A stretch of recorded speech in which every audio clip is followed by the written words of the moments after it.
Good afternoon, everyone, and welcome to our 3 p.m. public land use hearing.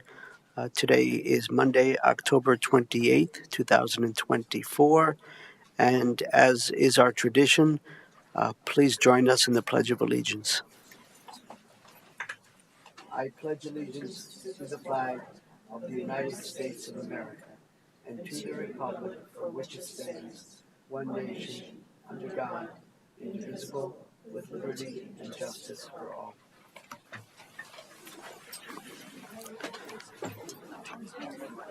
Thank you all very much. My name is John Kafalis, currently the chair of the Board of County Commissioners, joined by my two colleagues, Kristen Stevens and Jody Shattuck McNally. Behind us there is Lindsay Jones with the Clerk and Recorder's Office. She's taking notes, and of course, this meeting is a public meeting. It is being broadcast and recorded. Across the way, we have Christina Lukens from the County Attorney's Office, and then we have a variety of folks with the Community Development Planning Department. And at this time, I'll turn it over to Jenny, who can introduce herself and her colleagues, explain a little bit about the procedure, and then I'll say a little bit about consent agenda items and how things work. Thank you all. Thank you, Mr. Chair. I'm Jenny Axmaker, the Planning Manager. I'm joined at the dais by Laura Culleton, one of our county planners, Jared C., another one of our county planners, Christina Scrutchins, and Ryan Oswalder. Never say that right. I apologize. And then across the way, we have Senior Planner Samantha Mott, Planner Sam Lasher. We have two folks from our engineering group, Connor Sheldon and David Pringle, and also joining us, two folks from our health department, Ashton Brodall and Leah Snyder. So thank you all for being here. We respectfully request that all members of the audience silence their electronic devices. Please help yourself to a copy of the agenda and hearing procedure instructions, which are located on the wall just to the right of the hearing room entrance right there. They're also posted at the website larimer.org/BOCC/commissioners-meetings if you're joining us remotely. Please wait to speak until recognized by the chair. Please maintain civility, refraining from audience applause, comments, or disruptions, whether positive or negative. Please make all comments to the Board of County Commissioners from the podium. A portable microphone is available as needed. Please state your name at the beginning of your comments and provide the spelling of your name if it's unique. Please speak directly into the microphone so that remote participants may hear. And upon request, assisted listening devices are available for the hearing impaired. For those on Zoom, attendees will be muted until they are recognized by the chair. If an online attendee wishes to speak or request a consent item to be removed, please use the raise your hand function on the Zoom control bar or *9 on your phone. And Mr. Chairman, I would like to make a recommended change to this afternoon's agenda. If we could move item number 5, new cell tower at 475 High Lonesome Road, special review, file number 24-WCF0141 to the discussion agenda. I think that would be appropriate. Thank you very much, Jenny. And based on your recommendation, we will indeed remove item number 5 from the consent agenda, and that will be a regular discussion item. So at this time, give me a minute or two to explain a little bit about consent agenda items and how things work, and I hope that will be helpful. And also, I want to go through the list of things that are on our agenda. Let me begin there for a moment. So the first item on the consent agenda is the Colbert Conservation Development file number 22-Land 4289. This is a request for a preliminary plat for a conservation development to divide a 35.29 acre parcel zoned rural residential 2 into one single family residential lot and one residual lot with a building envelope. The second item on the consent agenda is a rezoning matter. It's the Mountain Vista rezoning file number 23-Zone 3539. This is a request for a rezoning from RR2 rural residential to a RPD rural plan development. to allow for a variety of uses, including indoor and outdoor storage. This property is located within the Timnith Growth Management Area. The third item on the consent agenda is the Seiler rezoning, file number 21-Zone 3145, a request to rezone the subject property from O open to A agriculture. The fourth item on the consent agenda is the Stith Land Division Plan Development, file number 22-Land 4259. The request here is a planned land division for a one lot subdivision to make lot 2 of the Amen, forgive me if I'm not pronouncing names properly, MLD, which is minor land division, a buildable lot, and rezoning to PD plan development. The fifth item, and as we mentioned a moment ago, this will be pulled from the consent agenda, so we'll have a full hearing. I'll explain that in a moment. This is the proposal new cell tower at 475 High Lonesome Road Special Review, file number 24 WCF 0141, and this is with regard to a proposal to install a 199-foot self-support wireless tower and facility in the O open zoning district. The discussion item that's listed on the agenda, public hearing discussion item, is the AP Lot 2 replat Lot 1, replat Tract 36A of amended Highland Place subdivision, file number 24 Land, LAND 4435. This is regarding an amended plat process, building envelope to Lot 2. This property is located on Gregory Road. Let me just say a little bit about consent agenda items. So these are typically items that, as far as we can tell, there's not a whole lot of controversy. They're generally routine administrative in matter, in fact as well. And these items appear at the beginning of the agenda. They'll not be discussed at length unless they're removed off of the consent agenda. Staff recommends action on the consent items, and the board will consider all items at once without further discussion. Anyone may request an item to be removed from the consent agenda, as are the commissioners. So, with regard to a discussion item, there is a full hearing, and what that entails is there will be a presentation from staff, and then the applicant will have an opportunity, and we can ask questions and so forth of staff.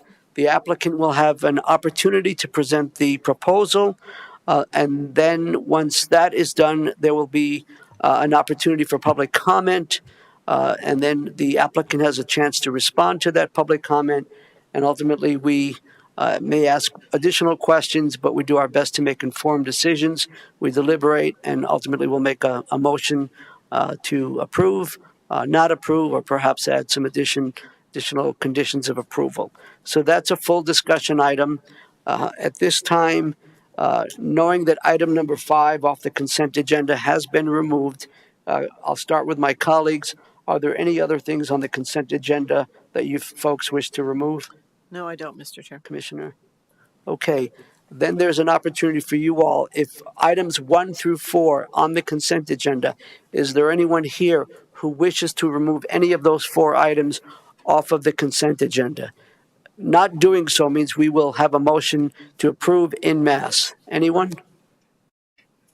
Oh, quiet is always good.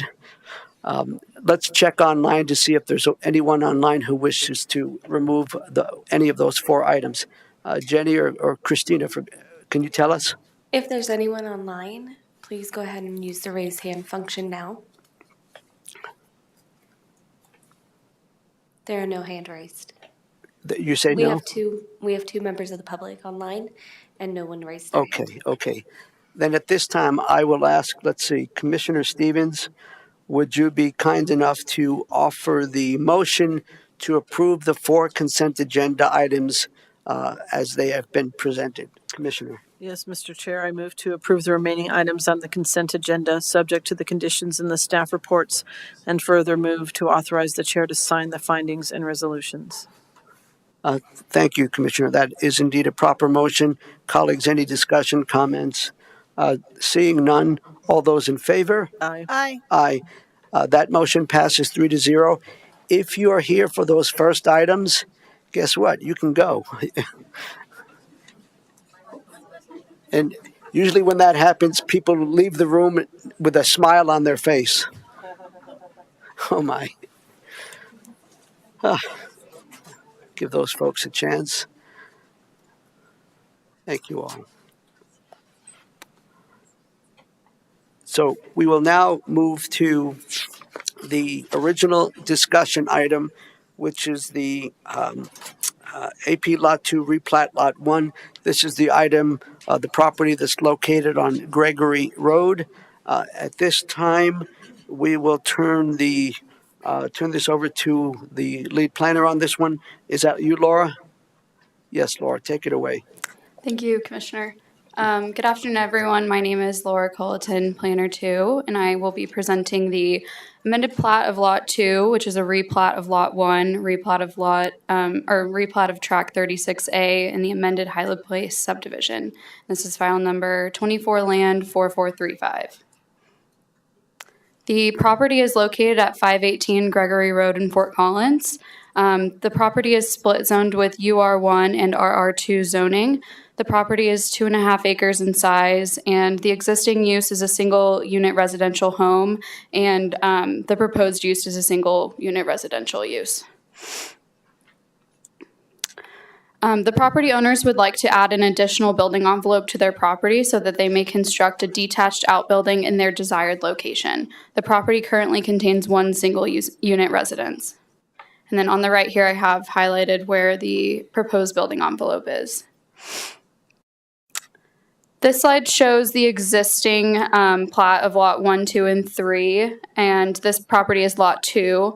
And so on the right, we have the proposed amended plat with the proposed building envelope highlighted in yellow again.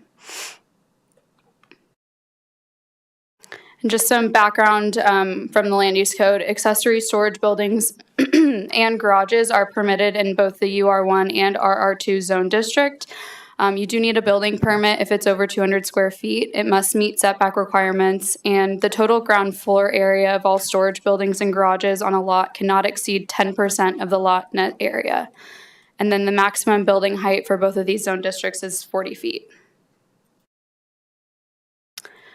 We mailed neighbor notice to 156 property owners back in July, and we received comments from 5 community members, which are attached to the staff report as attachment F.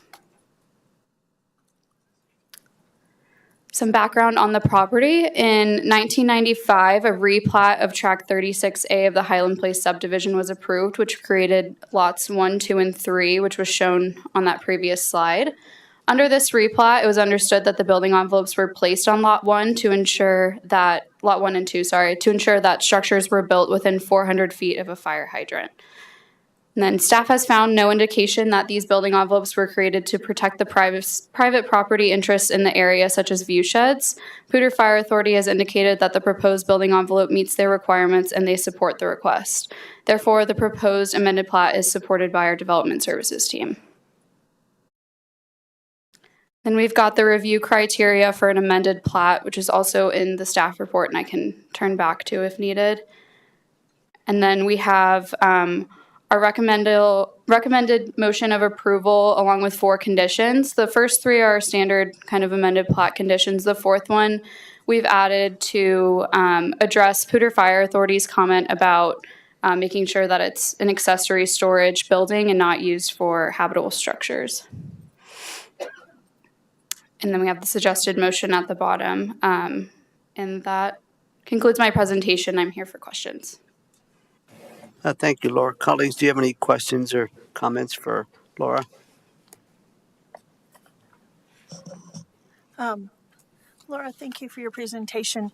If you could go back to that slide, can you just clarify and expand a little bit on the couple of slides back about the fire hydrant?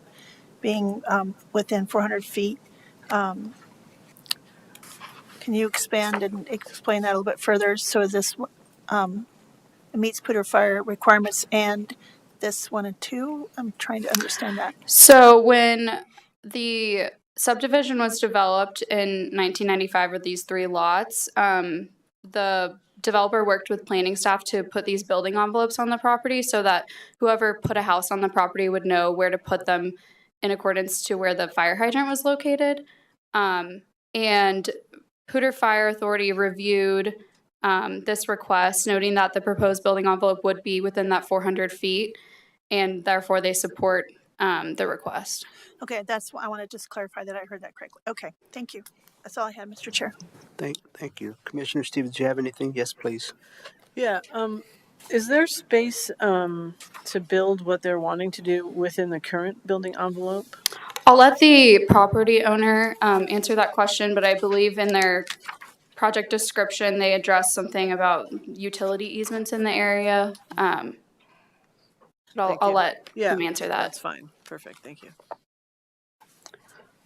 Laura, if you could go back to the slide that shows the review criteria, and I think it's important. Could you just expand on those criteria and why you think they're being met, and Sure. how that informs staff's recommendation to support this proposal?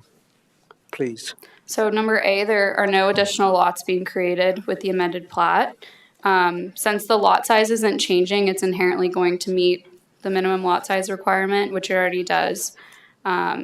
It's not going to create a non-conforming setback for any building, existing building, because it's not changing a building envelope for existing buildings. And additionally, the building envelope proposed already meets setback requirements for those zone districts. We didn't receive any comments from referral agencies that would indicate D was not met, saying that it would not adversely affect access, drainage, or utility easements. The property owner did get utility provider signatures with this application on their utility check sheet, saying that those providers were okay with their proposal. And then E just kind of states that any covenants, deed restrictions, or other conditions of approval that apply to the original lots will also apply to this lot, which is true. Thank you. Any other questions or comments, colleagues?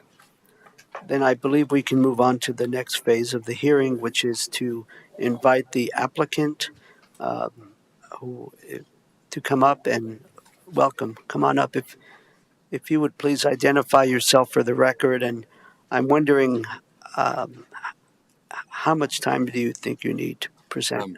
Like maybe 2 minutes. Say that again, please. Maybe 2 minutes. Okay, and typically the applicants get a little bit more time, and then the folks who want to offer public comment, we try to set it at about 3 minutes.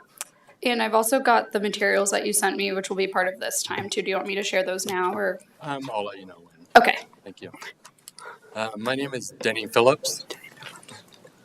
First and foremost, this is not my strong suit. I really fear public speaking. So we want to thank you for your time, for reviewing our request to modify our building envelope.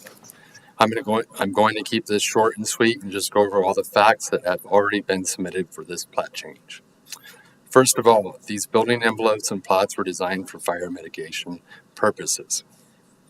As you can see, the Poudre Valley Fire Authority has reviewed a request for the building envelope to change, and they approved the request if we meet the requirements.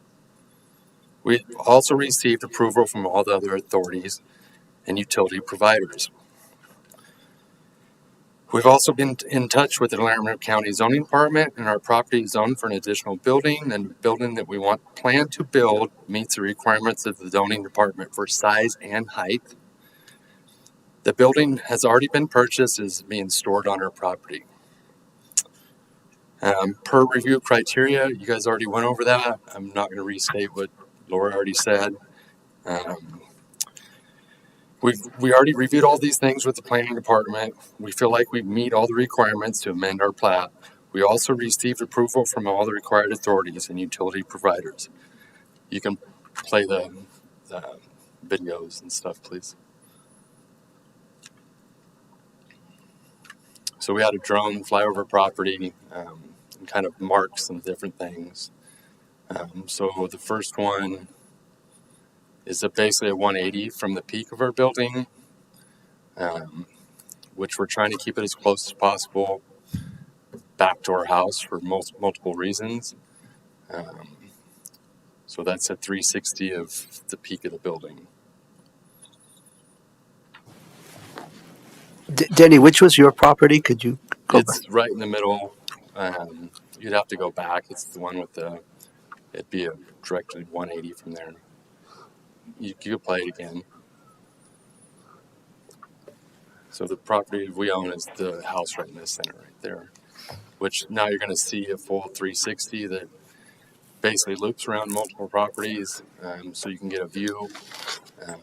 You can see other outbuildings on other properties. There's quite a few other properties. There's an outbuilding right next to us that's a livestock barn that's essentially a metal building. Where's Gregory Road on this one? It's back towards, Oh, there's Terry Lake, right? yep. Gregory Road is just going to be right in front of his house right here. And the front of our property is very narrow, and there's gas lines and everything going through there. We can't build there. And I mean, that would decrease our property value to put a big building in front of our property. And where do you want to put this outbuilding? You'll get to see here in a minute. It's going to Okay. give you a picture. They did a mock-up of where the building's going to be. Okay. Let me know when you want me to You go to the next flip one. it. Okay. And this is like a kind of a 180 view. So this was like from our back porch. So directly to our right, when we walk out our back porch, we have a building, an outbuilding, the livestock building. Look directly straight forward, we see buildings. We see a 200-foot by 100-foot building to our left, steel building. Next one, please. That's the proposed building there. It's close to where it's going to be, but that's within the envelope that we're proposing. And And that's just an overview of all the buildings and stuff that are around the property and stuff. So, the property is right in here, correct? yes. Okay. And there's one more. This one. And yeah, that's 110-foot by 200-foot building, steel building. It's huge. Could fit all four of our houses in that steel building. And I'll go on from there. We'd really like the opportunity to utilize our property in the way we intended when we bought the property. I do a lot of work in Larimer County, and most properties with a couple of acres have a secondary building. Our plan was to build the building as storage area, an area for kids to practice and play. Our family enjoys sports, athletics, and we have two boys, 10 and 4. Our oldest is in competitive baseball and football. We plan to put a batting cage in there and use that as storage. We'd enjoy the outdoors. We have a bunch of toys, dirt bikes, ATVs, and we plan to get more. We'd like to have a building to put our nice things in. We do not enjoy looking at our personal items that are stored in the back of our property. We'd prefer to store our nice things in a shop protected from the weather and out of sight for us and everyone else. We're just going to keep accumulating things as the years go on and our boys get bigger, and this is why we need the building envelope changed and the additional building. We are a very clean and organized family. We take pride in our property. The building that we've purchased and plan to build will be landscaped around it with a driveway to access it, along with grass and trees. Again, we'd really like to be able to utilize our property in the way we intended and continue to improve our property and our property value. Thank you for your time. Thank you, sir. Do you have any questions? Colleagues, do you have any questions or for the applicant? Okay, Commissioner Stevens? I'll just ask, so you were saying that the only place that, if you were to use the current envelope, it would have to almost be in front of your house because We have a circle driveway okay. that leads down to our house. And like I said, the Excel gas line goes through the center of it. Okay. You don't really build a structure over an Excel gas line because if there's a problem, I can rip it down. Sure. Thank you The for utility explaining. provider, Excel would not Would not probably allow approve it. Okay. Thank you. Commissioner, yes. Thank you for your presentation. I really appreciate the footage and the zoning and giving us an idea what it looks like. I'm just curious, and I made for both of you, the neighbors, you've talked with the neighbors, there's been no pushback or? There's a lot of pushback. Oh, okay. Yeah. Okay. We've put the item on discussion since there were Okay. And my next question is, how tall is the building? It'll be 29 feet. 29 feet? Okay. Thank you. Thank you. Thank you. Okay.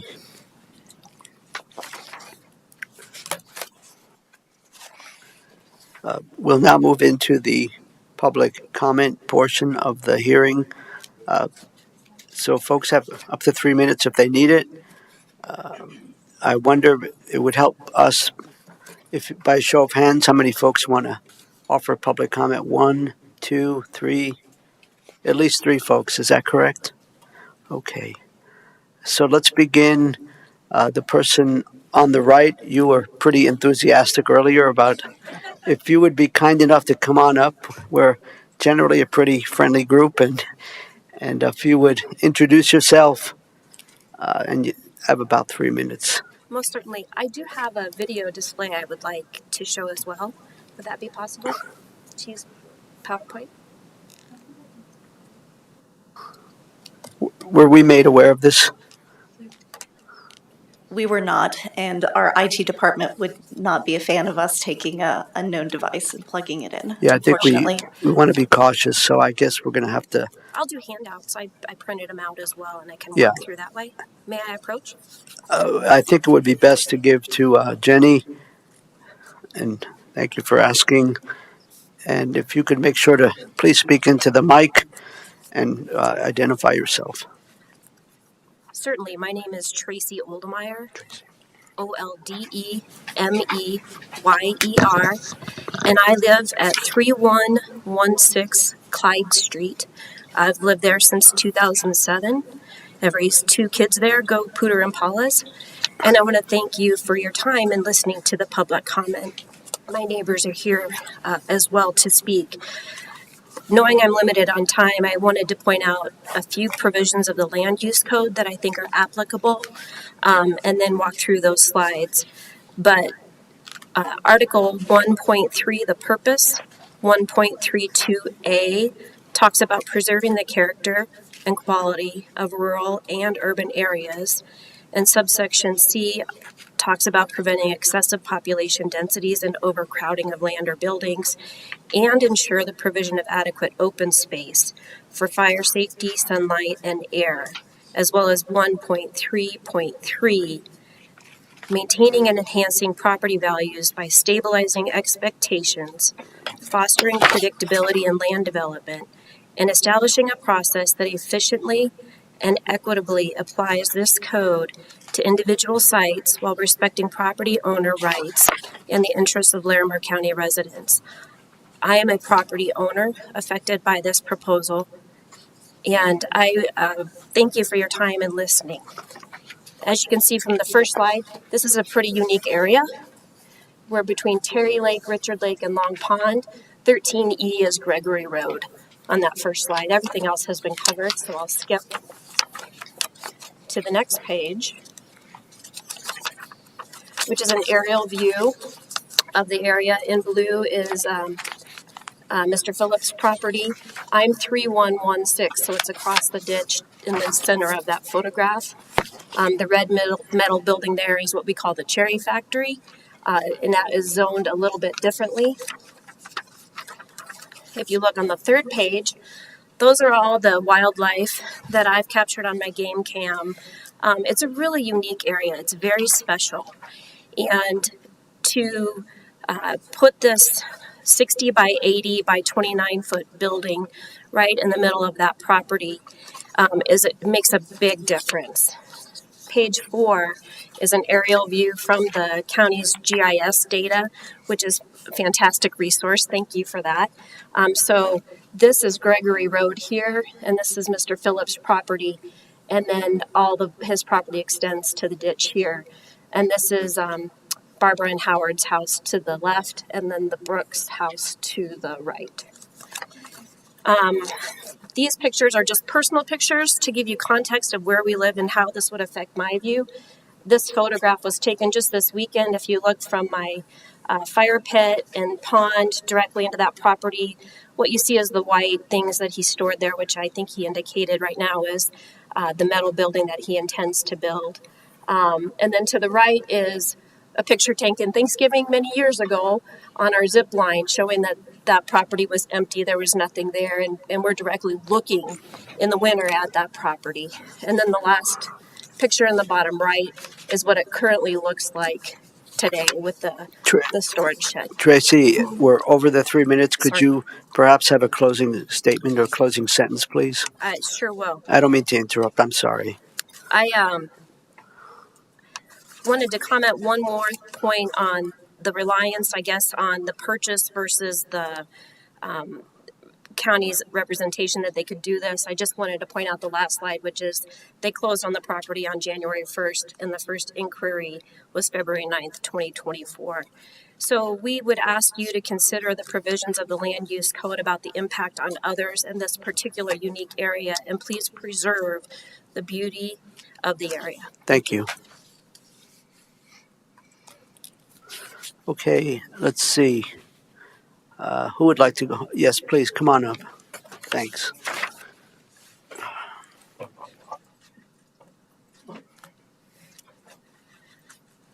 My name is Michael DiPaolo. I live at 504 Gregory Road, and so we are a neighbor to the west. We've lived on this property for 30 years and have quietly enjoyed the pastoral environment in the community. It's why we bought this house, and that's why we enjoyed living there and raising 3 kids there. I know time is brief, so I'll cut to the chase, but the property to the west of me is the one with that barn with the metal roof. That property is platted differently, and so they were able to build that building. As an aside, the property owner at the time came to me and said, "We're going to build a small barn that won't obstruct your view." The following day, my wife and I went out of the country for 3 weeks. When I returned, that barn was built, and it really spanned almost the entire length of our property line. Our property value fell immediately. Mr. Phillips seems to think that building this building is going to increase property values. That is not the effect that it has, and that can be proven because all of our property taxes were adjusted down because of that building. Mr. Phillips is proposing a 4,800 square foot building now to the west of us, which would sandwich many of the neighbors in between 2 of these metal buildings. His will be 2 stories. And so now the view to the east will be obstructed. And at 4,800 square feet, this building is bigger than any house in the neighborhood. I think there is definitely a negative impact. We have records, tax and property value records that indicate that. And my wife and I are definitely opposed to seeing this building go up in that neighborhood. That's it for me, but thanks for hearing me. Yes, thank you, sir. Mm-hmm. Thank you, Michael. I believe there was another person. Well, come on up.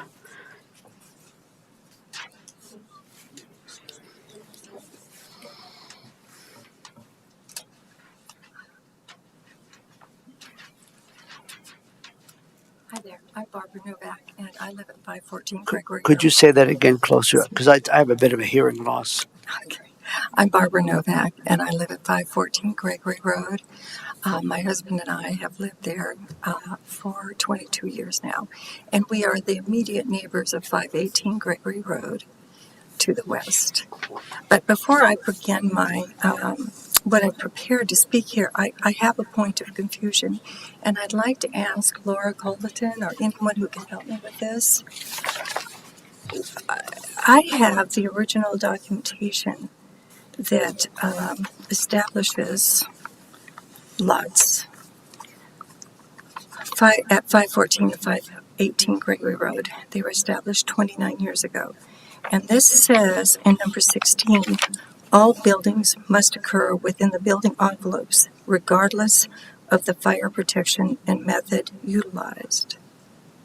Now, I took this to Chad Gray, who is a coordinator in the building department, and I said, Chad, does this mean that all buildings have to occur within the building envelope?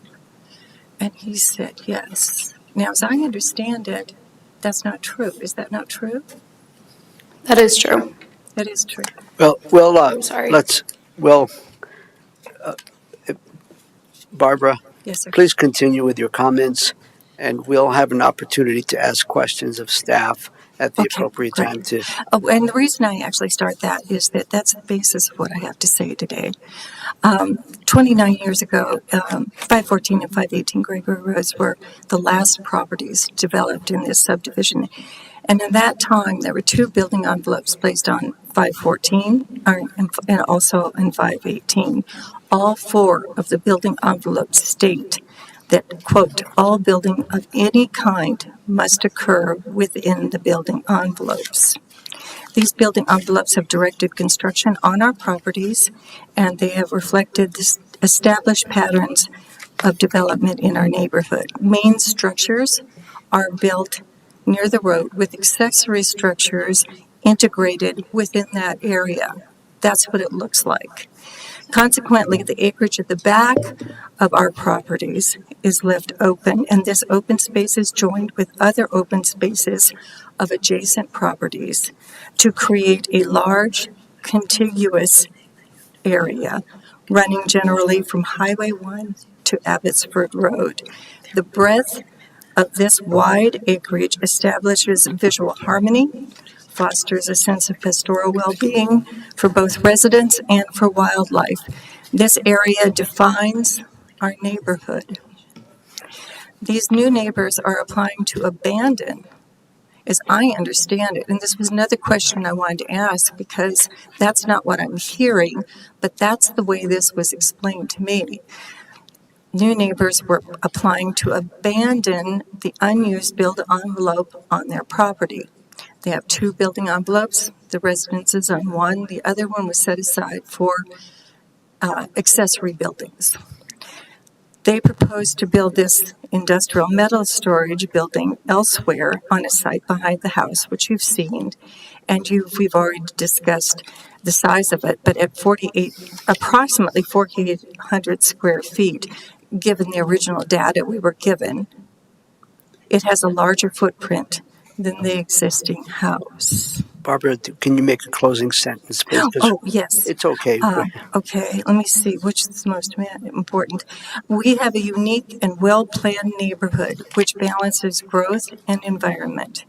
It was preserved in a special way by the commissioners 29 years ago in 1996 and should continue to be preserved so that in the years to come, Larimer County can continue to benefit from a balance of environmental protection within a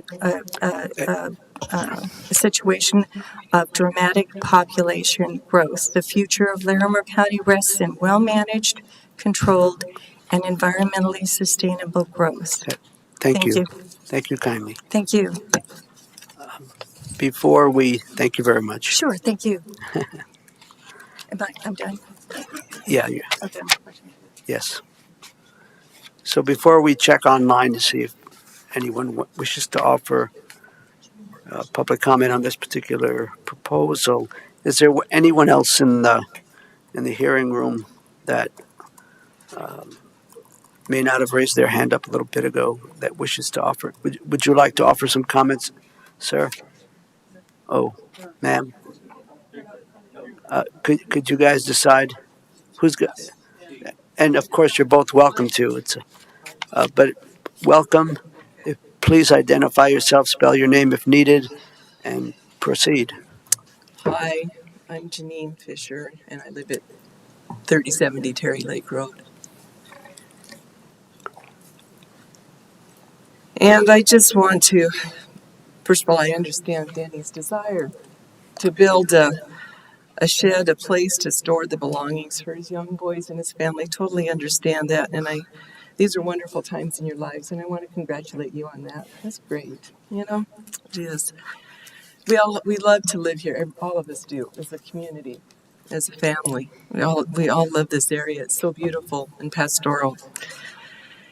And living on Terry Lake Road, I'm probably one of the people where this really will affect my view because it's all downhill from Denny's house clear down to ours on Terry Lake Road. It's purely downhill, and this will be in our direct sight line from the back of my patio, our bedroom, our living room, right back there. There's just no getting around it, and we're so far downhill. There's no way it's going to be in our views. But the other part of our backyard is that big building of the Cherry Mill, that big, huge building with the red roof. So I'm going to have that to the south, and now on the east, I'll have the two-story building, the metal building. So that's going to be in my backyard. But, I understand. I just wish it wasn't so big. But I understand they need a place to store their stuff. I just wish it wasn't so big. My understanding is the materials have already been purchased, so it is what they're proposing for this two-story property. We have not built any outbuildings, just to make the record clear. We have not. We are trying to protect everyone's views. We used to live at Clyde Street. We tried to protect their view when we sold our house to be good neighbors. We want to protect the integrity and the character of the neighborhood. That's important to us. So I guess I just have one request, and that is if this is going to get approved, I just really ask that you plant a big row of evergreen trees, Denny, on the west side, please, to help me protect my view from all that metal. I just don't see any other way around it for us. I just really would like to have a lot of trees. Thanks. Thank you, Okay. Janine. Yeah, thanks, you bet. Is there anyone else here? Yes, please. And maybe we can figure out a way to. Is there a portable mic, or how can we accommodate this individual?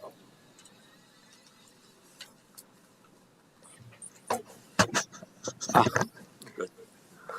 I'm Howard Stussman. Thank you. I live. I live at 514 Gregory Road, and this may seem a bit tangential.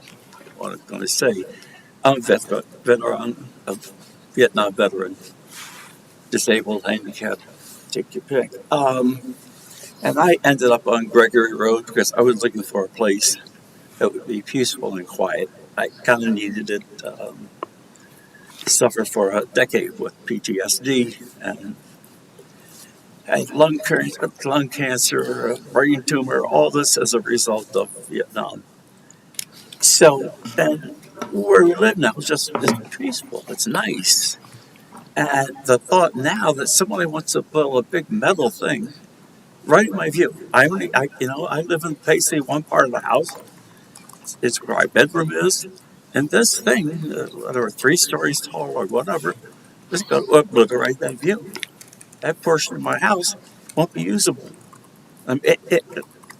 From an architectural or beauty standpoint, it's gone. So there's no point for me to live there. So it's hard for me to imagine that that's acceptable. And I don't understand why people have, as I do, 2 building envelopes. They choose not to use one of them. Why? Because it screws up their view. I certainly understand that. So I just ask that they understand what they're doing.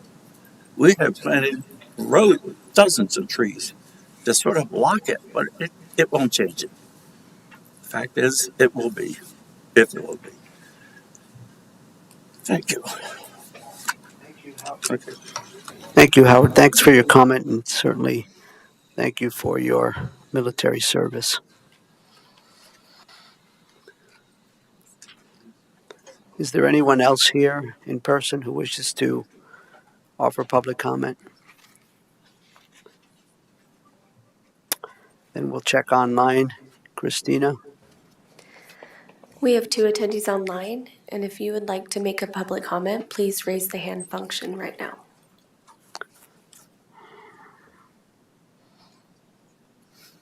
There are no hands raised. Give it another try. If you'd like to make public comment and you are online, please use the raise hand function now.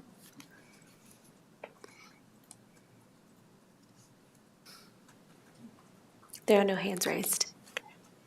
Thank you, Christina. Thank you. So at this time, we will close public comment, and this is now an opportunity for the applicant to come up, and hopefully you are listening, to offer some response to what you've heard. The more specific, the better. Hi, I'm Denny Phillips. First of all, it's not a two-story building. It's got a 16-foot end wall. I've got a camper.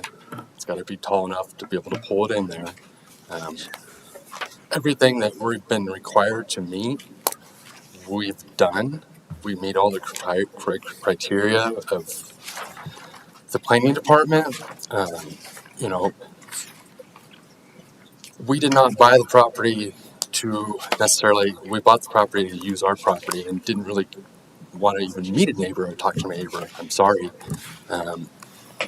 We've been, keep personal stuff out of this, but it's just been very intrusive. We've get looked at nonstop. They talked about their mountain views and their views. Everyone that is here that has made a complaint is they're looking to the east or the south. Doesn't everyone, they want to look to the mountains? They're looking back at fields that you can see buildings for as long as you can look. Everyone that was actually to the east of us that might have blocked a little bit of a view back towards the mountains, there's not anyone here. We just want to utilize our property. We meets all the requirements of the zoning department, size of the building, and all that stuff. The fire department, which is why the building envelopes and they were all designed. So I just hopefully we can come to a resolution on this. Regardless of this, we're going to put a 7-foot privacy fence all the way down and around our property. I've been in touch with Chad Gray at the building department, the code compliance. We can do that. And materials will be at our property in the next week or two, and they're going to be put up because no one wants to leave us alone. And attorney letters from everything else, I've looked forward to this all being over. My family has not slept. It's not really been what we wanted to do when we bought the house, but we went through the process and we made all the requirements. So thank you. Thank you, Denny. Quick question. One of the suggestions was about planting evergreens. What do you think about that? We plan on planting trees. It's going to be a landscape building. The areas that once we get this building put up and we can actually design our property, I mean, all the neighbors see me at work to death. I love to work. So it's going to be grass, baseball field. I mean, we want it to look nice for everyone. And we don't want to look at our stuff. We moved from a 3-car garage to a 2-car garage. And we've got too many things. We need somewhere to put it. What about evergreens, trees? Evergreens, I'd love to put evergreens up, yes. And that means that you would be open to that suggestion? Yes, sir. Thank you. At a minimal height, though. I'm not buying super expensive trees Okay. to start, yeah. Thank you. Thank you very much, sir. Let's see.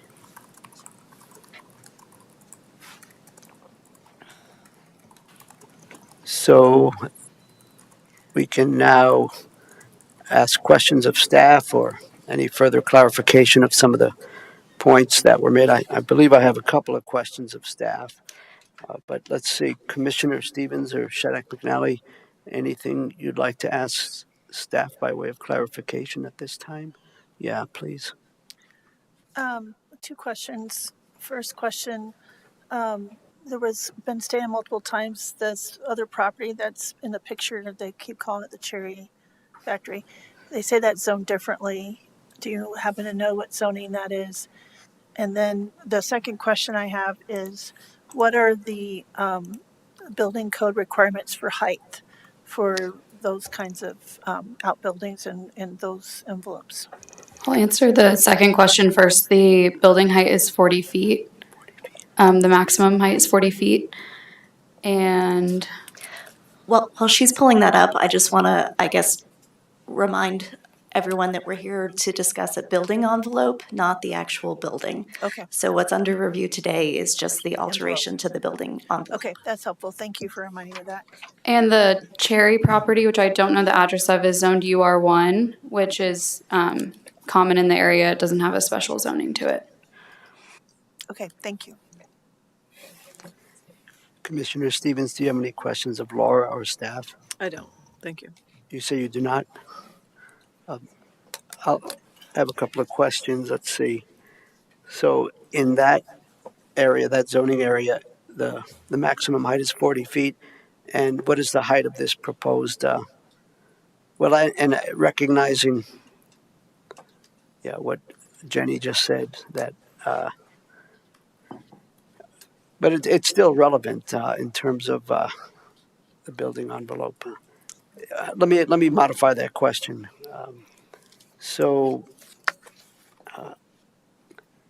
Help again with a visual, Laura. How far back is this proposed outbuilding, this storage building, going to be, and could it be closer to the house? I'm going to pull up my PowerPoint presentation, but Because one of the points was made is that most of the structures are closer to Gregory, and thereby maintaining some of the open space character. So there's a septic easement on the property, and the applicants are proposing it as close as possible to the house that they can because of this septic easement that they can't encroach. Let me share my screen and I can show you. So let's see if we can zoom in a little. So highlighted in yellow is the proposed envelope. Right below that is a septic easement that they cannot build within. And then there's a building envelope which contains the home right below that. And then I believe what Denny said was that this front building envelope is where his driveway is, and then there's several easements in that he cannot build within. Thank you. Thank you. That's helpful. Maybe another question, and that is the first presenter, Tracy, referenced the land use code. Those aren't the review criteria that are in our packet. In the criteria for the approval of an amended plat, what was that person? So Tracy mentioned the purpose of the code, which is in the beginning sections of the land use code, which kind of outlines how we developed the land use code and the criteria we've put in the rest of the land use code. And those are kind of just like statements stating our theories around planning. Thank you. That's what I thought. But in the end, the review criteria that we are to consider are the ones that are outlined in our packet, correct? That is correct. And that is 6.5.7.D.3. That's correct. Thank you. Anything else, colleagues? Any questions or thoughts? So then it's time for deliberation, and we have the criteria. We have the various conditions of approval. Who would like to go first? Commissioner Stevens. Yeah, thank you, Mr. Chair, and thank you for everyone who came out today. This is a tough situation because I understand that you all love where you live, and it is a beautiful area. I mean, just seeing the photos and the video, it's definitely a beautiful space. I will be approving this application, voting to approve this application, because it does meet the review criteria that's listed in our land use code. So no additional lots will be created. The resultant lot will meet the required minimum lot size of the applicable zoning district. the amended plat does not create a non-conforming setback. The amended plat will not adversely affect access, drainage, or utility easements. And then the final criteria, which is any covenants, deeds, restrictions, or other conditions of approval that apply to the original lots must apply to the resultant lots. So the question was asked earlier, can a building envelope be moved or amended? And this is it can, and this is the process by which a person would do that. So I don't think that we have a lot of choices with regard to aesthetic or other concerns that have been expressed today, although I do appreciate those concerns. And I appreciate that the applicant says he's willing to put in trees, because I think that would go a ways to, hopefully help with the neighborhood and view sheds in the neighborhood. But the application does meet the review criteria that we're asked to look at. And as our senior planner, X-Maker, said, we're not looking at the building. We're looking at the idea of having a amended plat so that there can be a second, a different building envelope. It sounds like the applicant would have been willing to use the existing envelope if it worked in any kind of way, and it doesn't, with regard to where it's located and some utility easements that are along that space. So I don't think this person has, so the applicant doesn't really have a choice in the matter, really, and has, as staff said, moved the envelope as close to the easement of the septic as possible. So I know this is not something that the neighbors want to hear, but because this meets the right review criteria, I will be voting to support this application. Thank you. Thanks, Commissioner. Before we turn it over to Commissioner Shattuck McNally for her comments, I guess one thing I'd like to put out on the table, assuming it's appropriate, is perhaps adding an additional condition of approval regarding the trees. My guidance would be there needs to be a reasonable nexus between one of the review criteria and that condition of approval. So that is in your discretion, but my guidance would be that you need to have that nexus there. Thank you. That's helpful. Let me process that a little bit. Thank you, Christine. Commissioner Shattuck McNally. Thank you, Mr. Chair. And I was thinking the same thing, but I hear you, Christine. We have to have that nexus. So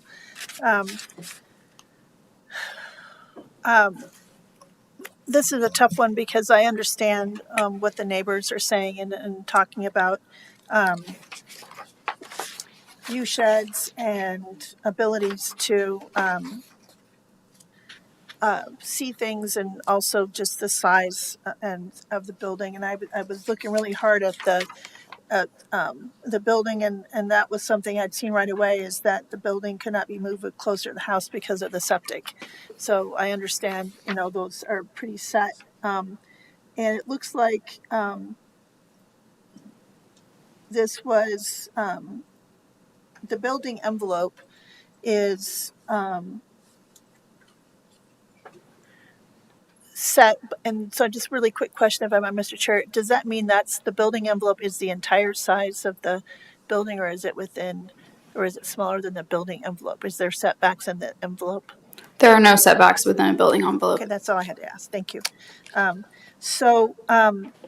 I'm reading through these criteria and looking for any amount of discretion. I don't see any from what I see, correct? Would that be a correct statement? So it looks like it has met all of the criteria. I've been looking very hard for any kind of discretionary things to add in, the trees or anything like that, but I don't see a nexus with that. That would all be part of the building permit and some of those things. So and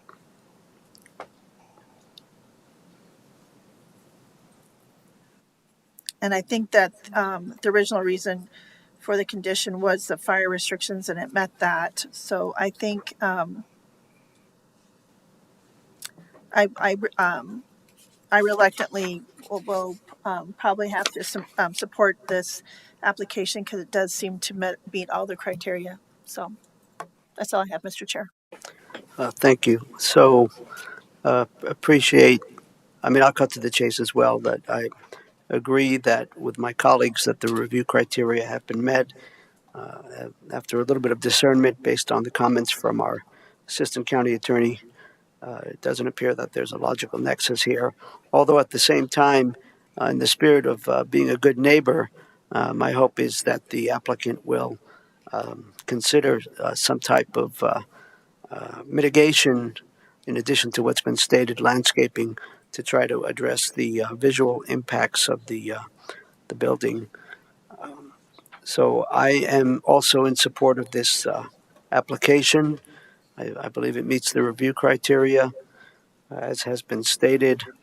Um, Sometimes we don't really have a whole lot of wiggle room here. We have to base our decisions on objective information.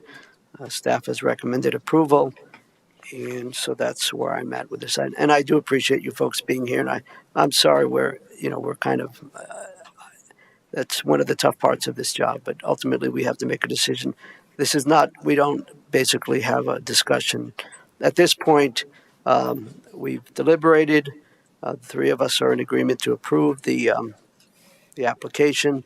I've suggested, not as a requirement, that evergreens or something be done to address the visual impact. So I'm going to ask Commissioner Shattuck McNally to offer the motion. It's on, if I can be helpful, I believe it's on page. Yeah, I have it. I'm just trying to be helpful. That's No, all. I have it. I appreciate that. I just, Okay, thank you. I'm just taking a deep sigh, Mr. Chair, because I understand the neighbors' comments, and I wish there was a little more discretion in the land use code, but they have met all the criteria. So with that, I move the Board of County Commissioners approve the amended plat of Lot 2, replat Lot 1, replat tracks 36A of amended Highland Place subdivision, file number 24-LAND 4435, subject to the conditions as outlined above. Thank you. That is a proper motion. Colleagues, any further discussion? All those in favor? Aye. Aye. Aye. That passes 3-0. Thank you. Thank you all for turning out.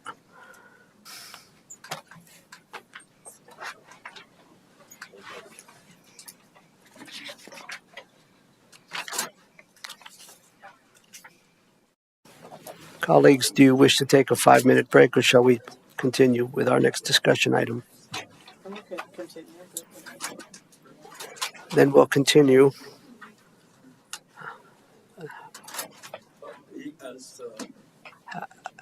I'm sure somebody. I'm happy to speak with you offline, Howard, or staff can connect. Well, but we do have. Okay. Yes. We didn't have the documents you had. We never had these documents. This is. I just stated a fact, okay? You can argue with me and say. I'm not arguing. I'm trying to be respectful, Howard, but we kind of have a process. If you're not in agreement with our decision, again. That's not the point. Come on, sweetheart, let's go. Stop it, please. Thank you, sir. No. Thank you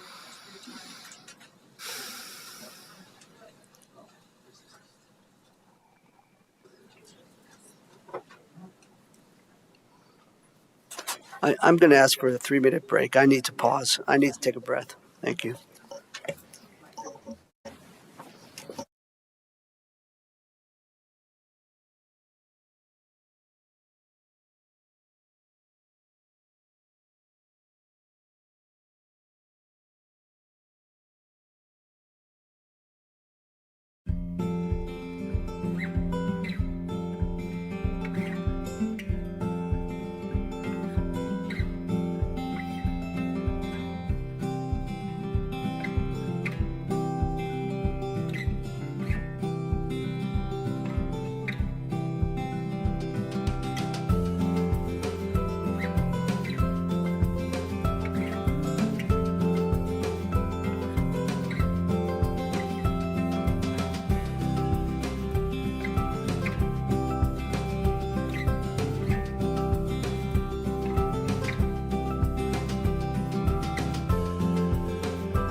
Okay, welcome back, everyone. Thank you for your patience. We took a bit of a pause.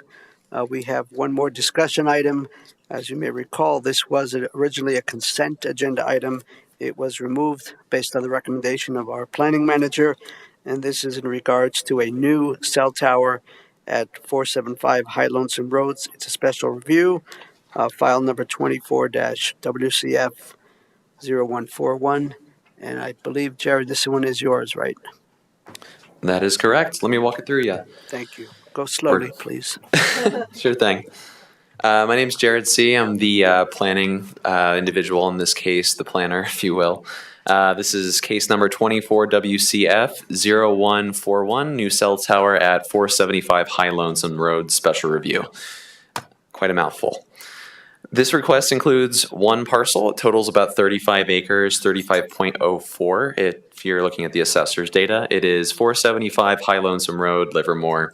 It's situated north of existing Highway 287, approximately half a mile east of Township 12 and Range 72 West in Larimer County. It's using meets and bounds description as to best describe the parcel, as there's not too many landmarks up here.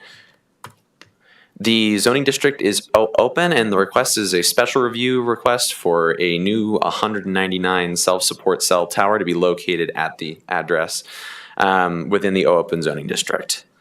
I've got a preliminary rendering of what the tower would look like if it had full appurtenances attached to it, but just notably for this planning application, this is for the tower, and it will allow for the entities that would like to co-locate their facilities on the tower to go through pursuant eligible facilities requests afterwards, otherwise known as EFRs, if you've ever heard us use that term. This is a high-level site plan of the site showing some of the grading around the immediate vicinity of the cell tower, as well as the setbacks and how it would adhere to them.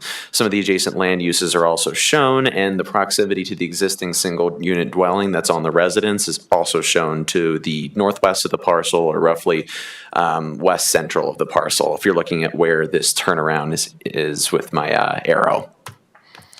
We're looking at the photo simulations now, the rendering of what this would look like, as this is a 199-foot self-support tower. Going back to that, apologies, didn't mean to click off of that. It's utilizing some of the existing ponderosa pine for concealment of the base facilities, but notably per our land use code, we only allow for concealed or alternative structure facilities up to a height of 60 foot or equivalent of 60 foot or lower. Therefore, with the height they're asking in this, they were required to go through a special review process with Larimer County, allowing for a non-concealed structure of that height. So within this process, neighborhood notification was provided to everybody within 500 foot of the subject parcel and prospective parcel boundaries of said parcel. No written comments were received from neighbors at the referral phase of the project, and we did not receive any before the land use hearing meeting at 6 p.m. on 10/16/24. However, one written comment and the provided letter was given to us during the duration of that meeting, I believe 6:57 approximately. And we've added this as an addendum to the BCC application and is listed as page 449 on the agenda. We conducted an environmental analysis of this application as we were intaking it. We did not find anything substantial of environmental impact when we were looking at it with the GIS data that we have available to us, sourced from the Colorado Parks and Wildlife. Additionally, we utilize and supplement that information with Colorado Natural Heritage Project maps, otherwise known as the Codex. It sources as an amalgam lots of the U.S. Fish and Wildlife, as well as CPW and other different state and local entity in wildlife information, as well as ecological information, into one source that we utilize to help do the analysis. There was one item that was noted on there that's more of a general, and that it is a congregation habitat for mule deer, as is much of the Front Range. So the consensus on that from perspective of planning was that the impact is negligible within context of the remainder of the Front Range that is developed in such the same way or at a less or more intensive extent. So within this application, we have review criteria, and I do apologize as this is quite in-depth and there's a lot of review criteria on this, so I can go through as needed. all the specific criteria, but we've got two set of general review criteria that are applicable to this circumstance, as well as the Article 9 standards for wireless communication facilities contained therein. This includes items 1 through 5, talking about minimal impacts on existing and future development, any environmental, wildlife, access, traffic, emergency services, recommendations of referral agencies being addressed, supplementary if it's within a GMA district, as well as demonstrating that the project can meet additional review criteria as listed within the application. At this moment, I will pause just to see if there's pulse from the Board of County Commissioners to proceed in depth on any of the specific review criteria here. I can explain it all, or I can give it as a general and refer back when needed. Thank you, Jared. Colleagues, do you want a little more detail, or are we good to go? It looks like we can proceed. I definitely have a question when the time comes. Absolutely.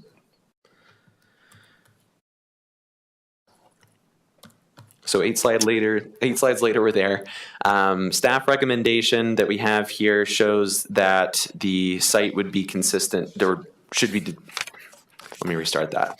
Development Services team recommends approval on this application, subject to the review criteria that is within our F&R, as well as the staff report for this application. I also can give pause here for a moment. I can read through all of these if you'd like. Colleagues, what is your wish? Anything? I don't need him to read through them. Okay. I think we're good, Jared. Thank you for checking. All right.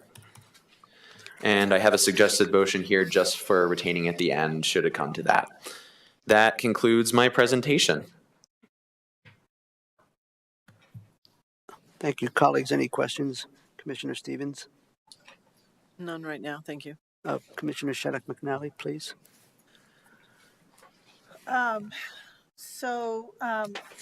To this email or this letter that was sent on October 16th, you're talking about the one in 449 from the Albany Company Conservancy? Yes. Right, and one of them says they reside north of the proposed project. Was that within the 500-foot notification? I do have a list that I can pull up. I believe, based on the conversation at the last meeting that we had for the Planning Commission, that they were within that and their name was on that list. But I'll have to pull that up to verify for you if you don't mind just one moment. Sure.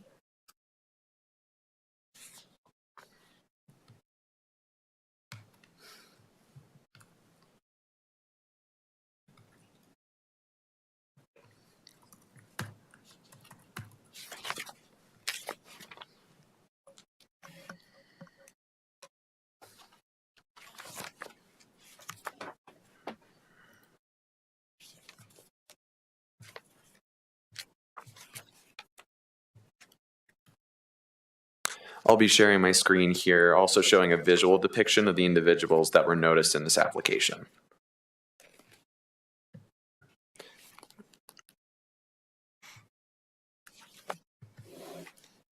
So here's that more visual rendering of what the 500 foot from the lot lines looks like. Everything within that red area here would be who was notified if it's touching the parcel in any way.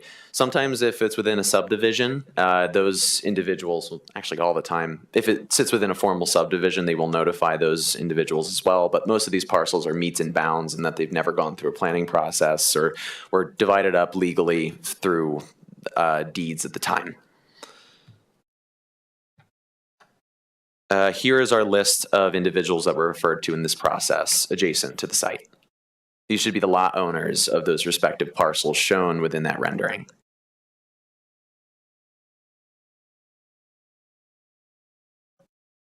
And I'm sure we'll hear from one of said individuals today or individuals that would be adjacent to it or have at least talked to somebody within that boundary. Okay. My next question is, if I might, Mr. Chair. Within that letter, it talked about, of course, this is from a different county conservancy, so it's not Larimer County, it's from the Albany County Conservancy. I'm just curious, you mentioned something about wildlife or CPW or DNR. Did you mention we had referred this out to those departments. Could you clarify or expand on that, please? Yeah, we reached out to the Colorado Parks and Wildlife as well as CDOT on this proposal. We did not receive any application submissions from them or any comments from them. I scoured my email back and forth, double checking. Okay, thank you. I think that's all I have for now. Thank you. Thanks, Commissioner. Thank you, Jared. One question I have is, I recall in reading or reviewing the packet, there was one of the referring agencies was the Livermore Fire Protection District, and they had some questions about the need for some kind of a generator and the location for that generator. Can you speak to that, or is that something that the applicant would speak to? Yeah, that's something that I believe the applicant can speak to as well, but per my recollection of that was that the generator was not required in this particular part of the process. This was just setting up the portion of the tower that would allow for the EFRs to pursue afterwards. This would be in the event that they pursued any EFR, they would need to include the generator within that application. So thank you, Jared. That's helpful to further clarify. So the potential need, the need for a generator would be if other providers would want to co-locate on that tower. Yes. Okay, thank you. Then perhaps one last question at this time. Looking at the photograph of the rendering, Commissioner Stevens and I were just up in that neck of the woods. And is the height and the appearance of this particular 199-foot cell tower similar to the one if you're traveling south on 287 below the turnoff to Livermore 74E? Before you get to the quarry, or maybe at the quarry, there's a rather large cell tower. Is it similar to that? Looks pretty. It's a metal. I can show up a photo rendering, but speaking comparisons, I'm not recalling the cell tower that exists along that route. Yeah. I've never taken note to it driving around there myself. Well, I'm pretty sure we saw that on the way back down. So no need to. Thank you for sharing what you just did. I think that's all I have for now. Here's a zoom into the photo simulation if you'd like to see a comparative model. Looks similar to what is already in existence, but again, south of that intersection of 287 and County Road 74E, which is where the Livermore is. Thank you. I don't have any other questions. Anything else, colleagues? Then I believe we can move on to the applicant, our folks here from Maverick Towers. Thank you for your patience. I reckon by now you know the drill. If you would be kind enough to introduce yourself, and how much time do you think you need about? Given the presentation Jared just had, it'll be just a cursory presentation. We'll let the public comment, then I'll be more than happy to answer any questions you may have. Sir, would you like me to pull up the presentation provided to me for the Planning Commission? I guess mine as well. We'll have some information for you. But briefly, Mr. Chair, fellow commissioners, Anthony Amine, A-M-I-N-E, appearing this afternoon on behalf of Maverick Towers. As stated by Jared, we're requesting approval of the special review for the 199-foot self-support tower at 475 High Lonesome Road in Livermore. We had a presentation to the Planning Commission on October 16th. We discussed the site in detail. We had neighbor comments and we had staff recommendations. We did receive a 6-0 unanimous approval based upon all the information and the feedback from neighbors and input from staff. As somewhat like the last hearing you just had, it's always in an emotional time. People, want to protect their property. They're concerned about view shed, et cetera, on everything, let alone cell phone towers. Anthony, respectfully, may I pause you for a moment? Of course. Jenny, what are we allotting for this? Because we were timing the other applicant, and I thought it was 6. We did 10 minutes last time, and we can do 10 minutes So again. let's, just so you have that perspective, we can certainly go up to 10 minutes if you need it, sir. I will talk very fast. I'm just kidding. Thank you. I should not need 10 minutes, but just briefly, some background. Much care, time, and expense was taken into selecting this location. It was a request from one of the carriers to get as good coverage as possible near the CDOT location, which is located just across the interstate.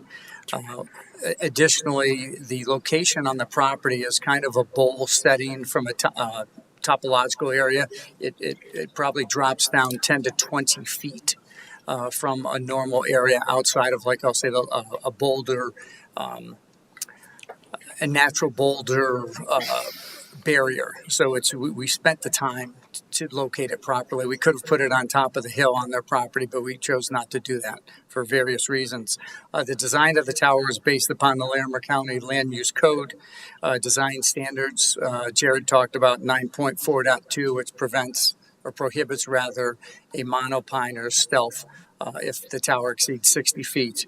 Additionally, 9.43 of the code states that based in O-zoning, monopoles are not preferred. The preference is for a self-support or guide tower, in this case, based upon the height, the design, and to have as minimal impact as possible. The self-support tower was chosen. Again, the health concerns were addressed. At the last time, Lee Schneider from in a memo dated September 9th, that's part of your package, I believe it's page 430, talked about the Federal Telecom Act of 1996 preempts the denying of a tower based upon those. And that's basically it. I think you have all the information you need right now. More than happy to let the public have their comments, and I'll be back to answer any questions you may have, unless you have something right now. Thank you. Is it Anthony? Yes, sir. Thank you, sir. Colleagues, do you have any questions of the applicant at this time? Commissioner, anything? Looks like you're going to get off easy for the moment. That's the way I like it. Thank you, Mr. Chair. You're welcome. Okay, now we'll open this up to public comment. Are there folks in the room that have been waiting patiently? Is it both of you or each? Who wishes to offer public comment? Okay, 3 people. Please, would you come on up? Yes, the one who's standing, you're already up. Yeah, come on up. And if you would be kind enough to introduce yourself and all that, please. Yes, Chair Kafalis and Commissioners. I'm the Executive Director of the Albany County Conservancy. And my members, I represent hundreds of people, so there seems to be a little bit of confusion. Are you familiar with Wyoming territory history? And before you proceed, could you tell us your name? Anne, A-N-N-E, Brand, B-R-A-N-D. Thank you. So if you're familiar with Wyoming territory history, then you know that Colorado and Wyoming were Wyoming territory history. So while I'm located in Albany County, Wyoming, my members are in Larimer County, as well as Albany County. And I have a property in Larimer County. And I did not receive notification. And I was told at the planner meeting that there was a sign that was visible on Highway 287. But I would like to draw attention to the sign is not visible on Highway 287. So I'd also like to preface this and give my background. I'm a 4th generation Larimer County Highway 287 homestead owner. So my family has been homesteading there since 1945. So I started the Conservancy. The mission of the Conservancy is to preserve, protect, and promote habitat, history, and wildlife in that very special migratory zone of Highway 287 that sits along the Mummy Range, and in particular in front of Rocky Mountain National Park. So I'd like to take you, rather than read the whole letter, to paragraph number 5 of the letter I sent you. So I'd like to point out, in addressing the developer of the cell phone tower at 474 Lonesome Road, comments that that's a very unique geographic location in that Highway 287 corridor. It is referred to as the Virginia Dale Ring Complex. and it is a geological feature referred to, it's a batholith. So it does sit down in a pocket. And that is of concern because there are high levels of radon in that area. And I give the documented value of that radon. And I would like to point out that members of my conservancy are very focused on what that will do to migratory wildlife, ungulates. In specifics, mule deer, to get to the comments that were made by Jared. And that hasn't seemed to be addressed. And I'd also like to point out the history of my conservancy. While my conservancy is only 4 years old, we have been listed in Greenwire, which is a publication under Politico, because we have filed in federal district court, not in Larimer County, but in Albany County, because of cumulative and contiguous effects that are happening to protected species along that Highway 287 corridor. So this is of concern to my members. Is that my time? Yes, ma'am, but I wonder, as a courtesy, please, could you offer a closing sentence? Yes, I'd like to go to what I state in the letter. A cell tower, if poorly sited such that it kills and degrades critically important habitats for protected and declining species. So we're also referring to the Migratory Bird Treaty Act and the Bald and Golden Eagle Preservation Act. If we do not hear from parks and wildlife regarding this, I really strongly urge you not to approve this project until you get some kind of feedback from them. I have gone to the site and I have searched it, and I've noticed that we haven't seen anything in regards to that Parks and Wildlife permit. Thank you for your time. Thank you, Ann. Let's see, there's the person sitting next to Ann in the I think it's plaid. Hello. Hi, my name is Tabitha Friedman, and I live across the way from the Goldens, where this proposed project is. Last time I came with a stack of research that I did. We run our household on our cell phones. We have no internet. We don't use, everybody else has gotten satellite. We don't use any of that. We use our cell phones. My kids do their homework. I did all my research. We watch movies. We do everything on that. Very rarely do we have interruption with our cell phones. Mrs. Golden and the gentleman brought up last time that they were talking about emergency services, that there's a lot of accidents up there. Yes, there's accidents everywhere, but it's not because we don't have a cell phone tower. She mentioned that she sees Flight for Life over her house all the time. Well, that tells me that cell phone service does work up there, because if it didn't, then people wouldn't be able to get to Flight for Life. They use that as their precedence for why the Planning Commission decided to approve that. And yes, there are accidents. There are accidents everywhere. But again, we moved up there to be away from this, but we are the ones that are going to see this 200-foot tower. And by law, after they put that up, they will be able to raise it another 20 feet without any consent. I won't have anything to say. You guys won't have anything to say about it. So another 20 feet on top of that. It's when you're driving up there, there is another cell phone tower about 3 miles south of us. And once you get to that, we lose service. I lose service from that tower down up to about a mile before our driveway, before the rest stop. And we have cell phone service fine. There's also another tower on the Mowens property, which is in between those. So I don't understand why we need another tower up there. If we continue adding all these towers, when are we going to stop? When are we going to stop for this wildlife in our own health? I mean, I had research just based on our own health, but when are we going to stop adding these things? Where are we going to be safe from these? You know, if we keep allowing them to be, we're just setting precedents for more and more and more to come and ruin the beauty that we have up there.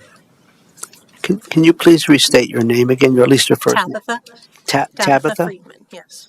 And you live across the highway? Across No, I live right across the road from them, from where? from the Goldens. And I will see that from my front porch, from my upstairs bedrooms.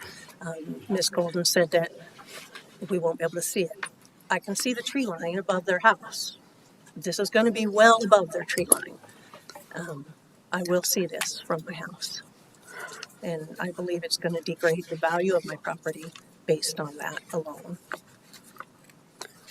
Thank you. Thank you for listening.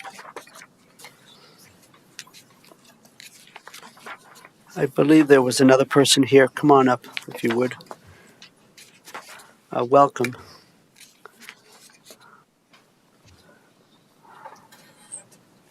My name is Jenna Golden, Golden. We're the property owners of the proposed cell tower. We were contacted about a year ago by the cell tower company to possibly put the tower on our property. And of course, our gut reaction was to say no. It's a very beautiful area. Nobody really wants to look out their window and see it. So initially, we just kind of said no, put it on the back burner. And then we do as people in small towns do, and we start talking to neighbors. It sounded like the neighbor to the east of us was in negotiations, the neighbor to the north of us, another neighbor on the Wyoming side, and another neighbor to the west. We're all negotiating for the cell tower. So while it sounds lovely for everyone in Virginia Dale to say no, and there's no cell tower at all, it was very quickly clear that it was coming. Somebody was going to say yes. We went back to the cell tower company. Basically, they said they needed it within a half-a-mile radius of that rest stop. The CDOT area there in the summer is a rest stop for campers. People stay there overnight.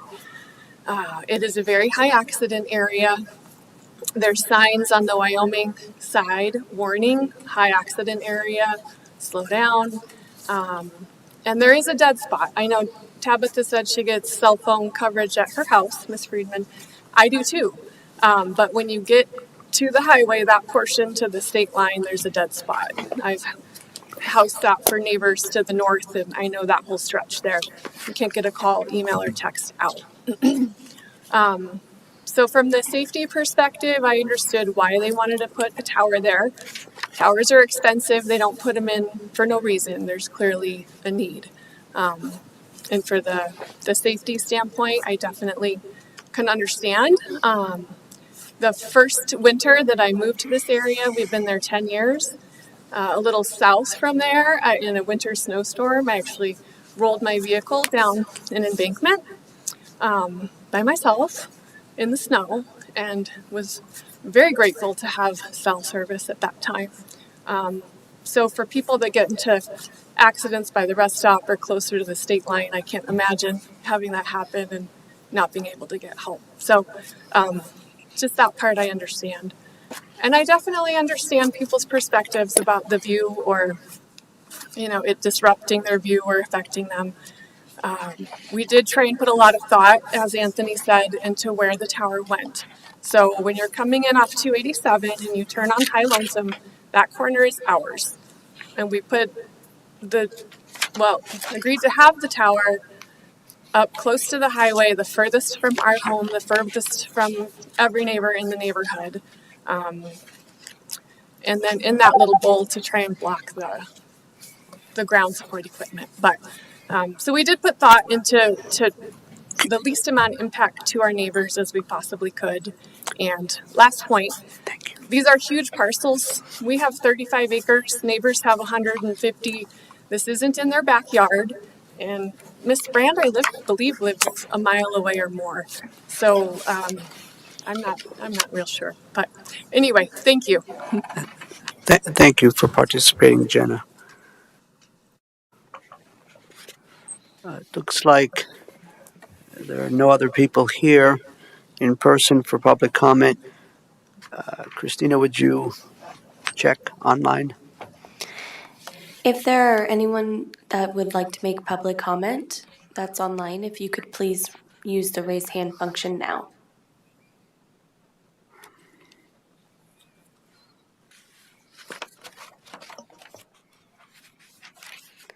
Again, if you would like to make public comment, please use the raise hand function now.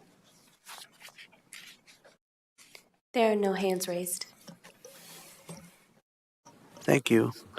Then it is appropriate to close public comment. And at this time, I would invite the applicant to come forward, and I presume you were listening. If you could offer some responses to some of the issues that you've heard. Certainly. Thank you, Mr. Chair.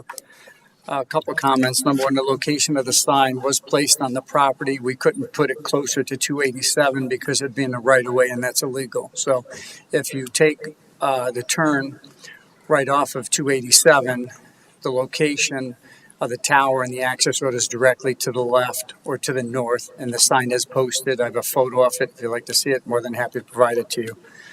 Currently, right now, along 287, the separation between the tower to the north and the tower to the south is approximately between 11 and a half and 12 miles. There is a need for this tower, as Ms. Golden stated.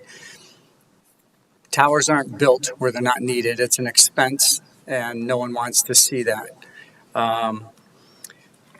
With regards to the letters, before a tower is built, it obtains NEPA approval. So, people just don't dig and put it up and have disregard for the environment. I'm working on a site right now on the border between Kentucky and West Virginia, and we're proposing to take down a couple of trees, but apparently there's some bats that are living in the trees, so we're working with the appropriate agencies to make sure we have approval either to take down the trees, or we're going to have to redesign the road. So we will get the appropriate NEPA approval. It's important. It's what we do. It's similar to getting FAA approval. You don't put a tower in the air without approval from the FAA. These are steps that we take. We ensure that these are placed appropriately and very safely. As stated, it is a high accident area. That CDOT does have an electronic sign, probably a quarter of a mile south of the border of Wyoming. I believe it's where the young lady's residence is, Miss Brand. Hopefully I'm pronouncing her name properly. So it is an area. 80 to 85% of all E911 calls today are generated from cell phones. So, and people talk about dead spots. Please allow me to remind you, AT&T has coverage and subscribers. Verizon has them. T-Mobile has it. You may have Verizon and say, "Oh, I don't have any problems with it," but I'm your neighbor and I have AT&T and I have terrible coverage or zero coverage. So people can say it's not an issue. It is an issue. Again, going back to the beginning, towers aren't built unless they're needed. So I believe I've touched upon the questions that were raised through public comment. I'm here to answer any questions that the commissioners may have. Thank you. Thank you. Anything? Yeah, Commissioner. And maybe I missed you explain this. The comment from the public comment was that if this is approved for 199 feet, you can add another 20 feet without approval. Can you expand on that or talk about that? There is a law that you can increase a tower 10% of the height of a tower not to exceed 20 feet. If it's demonstrated, there is a need for that. And would that be a process that you have to go through with who? The federal government, with the county government, or what is that process? It is a federal law. We would have to still appear before the local zoning ordinance. Okay, thank you.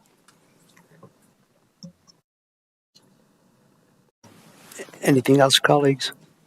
Thank you. Thank you, Mr. Chair. So we have some time to ask staff any additional questions. Do either of my colleagues wish to ask Jared or any of other folks that are here? Any questions, Commissioner Stevens? Yeah, can you remind me, one of the speakers brought up Colorado Parks and Wildlife. There was no comments from them. No, we did not receive any comments from them. And let me just add that our standard practice is when we refer cases out for comment, they're given a comment deadline to provide those comments by. And so unfortunately, we can't wait for late comments when moving forward. If we do not receive comments, we assume they have no comment by that deadline. Additionally, we have not received anything after that deadline conclusion either. Thank you. Just a quick follow-up, if I may. It was determined that the appropriate referral agency would be the Colorado Parks and Wildlife, not necessarily the U.S. Fish and Wildlife Service? Yes, within the application, utilizing a standard practice for these, we sent it out to Colorado Parks and Wildlife. U.S. Fish and Wildlife Service was not referred to in the process. And did we hear correct? Oh, I'm sorry, Commissioner. Well, I had a follow-up to that. Please, I'm sorry. Are they consulted? Do we know if they're consulted during the NEPA process? Because that is an environmental, process that happens with these projects. I can't say with certainty, but I do believe they are involved in the process. Anything else, Commissioner?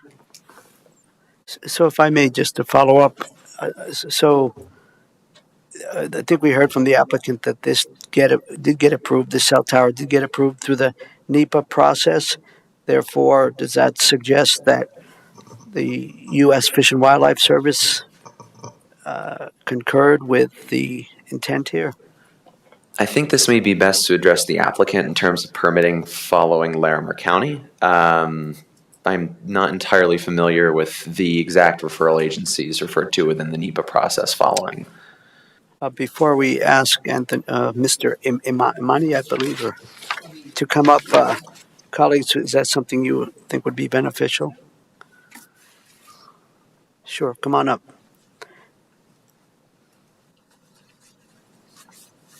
Thank you, Mr. Chair. I apologize if I wasn't clear. After approval is granted, as part of the approval process, FAA, we do have a TOER, which is a preliminary investigation. We need to obtain approvals. It's kind of like doing due diligence on a house. You don't really do it until everything is in order. Once we have that hopeful approval this afternoon, we will take all the appropriate steps and to obtain all the necessary and appropriate approvals. And that suggests that the NEPA process is a long process, so could you further clarify? And if that involves federal agencies and they determine that there are cumulative impacts on wildlife migration patterns, would that be addressed, or could you speak to that, sir? It is the process, NEPA, SHPO, depending upon exactly what's required. Once we have the approval at a certain location, the applications are submitted to the appropriate departments. And again, I don't know exactly which departments we'll go to right now because we don't look too far forward. We want to make sure we have approval before we go into that step of the process.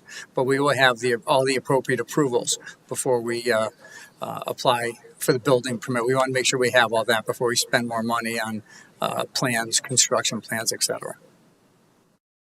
Thank you. Jared? If I might also be able to add in here too, the codex item that we utilize to help do environmental reviews, much of the layers that are contained therein are also from federal and CPW source. Now, looking at the derivative of that, I'm not entirely sure which one of which comes from where, but I'm sure that information is available on the codex for easy referral. Thank you.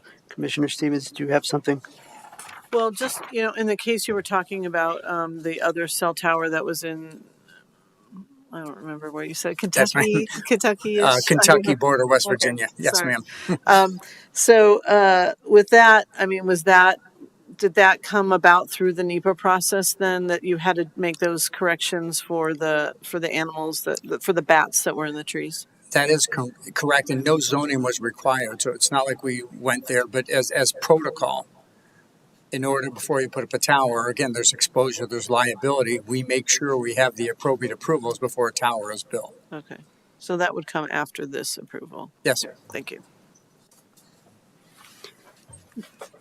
Then, Jared, why I don't see any specific reference to that part of the process as a condition of approval. Is that addressed?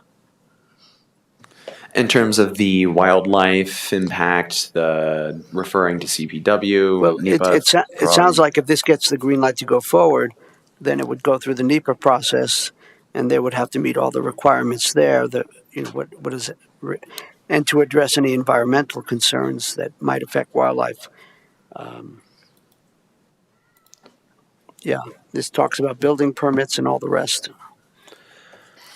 Yeah, so it would, the conditions of approval outlined as they are now would mandate any adherence with Larimer County processes that we have and see fit. In order to go through those tower building onto them, any additional process, I don't know if that's something legally we're allowed to mandate that they follow through on per our resolutions. I would. Yeah, thank you. That Christine, do you want to offer some thoughts here in terms of your understanding of how the federal process would work on this approval? So we can't mandate that they follow any federal process. They have to follow any applicable federal law and process. Can you tell me what you are thinking of, or what your underlying question is? I'm just saying. I mean, it's been said that pending approval today at the county level, then this would need to get approval at the federal level through the NEPA process. And I'm trying to better understand the NEPA process is a rather lengthy process. So they could deny this request, this project, or I'm just trying to understand what happens after this. That's all. I am not familiar with what happens once they go on and get local zoning approval. I am not sure what that process looks like, but I don't think there's a way for us to condition the county's approval on that federal approval. I think I understand that, yes. Jenny, do you have anything to add? No, only that we could potentially amend condition 1, which I believe is actually condition 6, that says that with the building permit, it shall demonstrate compliance with all applicable standards, including federal standards. We could do that. There is no harm in requiring that, saying out loud that they are required to follow federal law, but they are required to follow federal law regardless. If I may, each tower is licensed by the FCC. Right. So people can't just go put up towers and say, well, I'm not following any guidelines. The FAA approves them for the height and the FCC for all these other federal regulations that are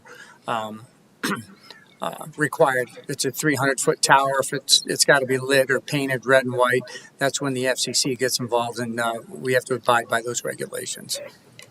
I'm sorry, to add one more thing. The trickier part that I would caution is enforcing a condition like that, because we don't enforce federal law. So if they violate that condition, we're in a tricky situation where we're putting ourselves in the enforcement position of a federal law, which is not our role.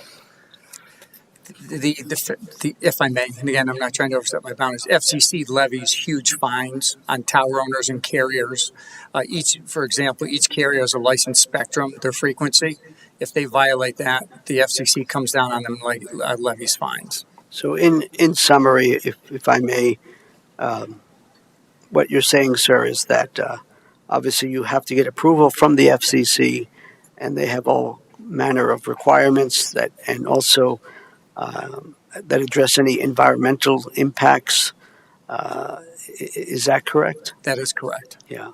All right. Thank you. Yeah. Thanks. Anything else, colleagues, for the staff? Okay.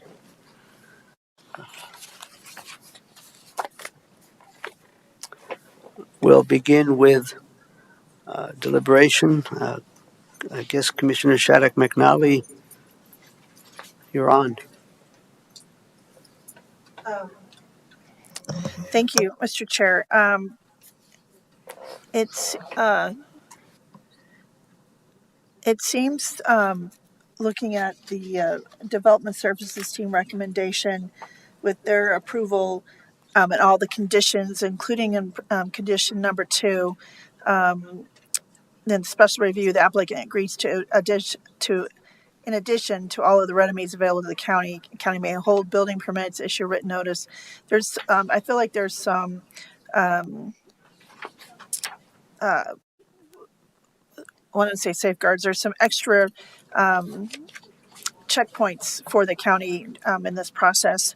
And it seems that there has been a lot of thought about the neighbors and the viewpoint from the landowner and from the cell tower owners. So I, knowing that they have to go through some of the other federal required NEPA and some of those other things, I feel that this seems that the condition, the special review process and the arguments and have met kind of what I think is necessary for this approval. I wish it wasn't so tall, but I understand kind of the need for getting kind of out of that bowl and up for that height to get a better, wider service coverage if there's not one within 11 miles. So I'm inclined to support this application. Thank you. Commissioner Stevens, thoughts? Yes, I'll also be supporting the application. We are not allowed to disprove an application like this because of any health concerns. So I appreciate the sort of health concerns that were brought up around this area, having high radon and other situations, but that we are not allowed to look at health considerations when approving a tower. However, I mean, one health condition is that, safety of the community. And so I do think that, cell towers provide a means of communication. So not just for kind of situations that have been, road situations, but we also know that there's like high fire danger in this area as well. So I think that because I think it would be a safety measure, and because it meets the criteria, I will be supporting the application. Thank you. Thank you. I too will be supporting the application. Once again, it meets the various review criteria, including the ones in Article 9 that are specific to wireless communications facilities. I think it is a serious safety issue. The cell tower that I was referring to earlier, I was envisioning this is closer up to the Wyoming border. I don't know, before or after Virginia Dale. The other one is closer, below the intersection with 74E, but I think it's a similar sized tower in terms of height. And I think there are issues of coverage, and it is important for emergency responders. So I too will be supporting the application. Let's see. I think Commissioner, is it your turn? Is it your turn? Sure. Please offer the motion. Yeah, I'm thinking, Mr. Chair, I move that the Board of County Commissioners recommend approval for the new cell tower at 475 High Lonesome Road, special review case number 24 WCF 0141, subject to the conditions as outlined in our packet. Thank you. Any further discussion, colleagues? All those in favor? Aye. Aye. Aye. That too passes 3-0. I believe we've completed our business for today. We are adjourned at 5 p.m. Thank you all.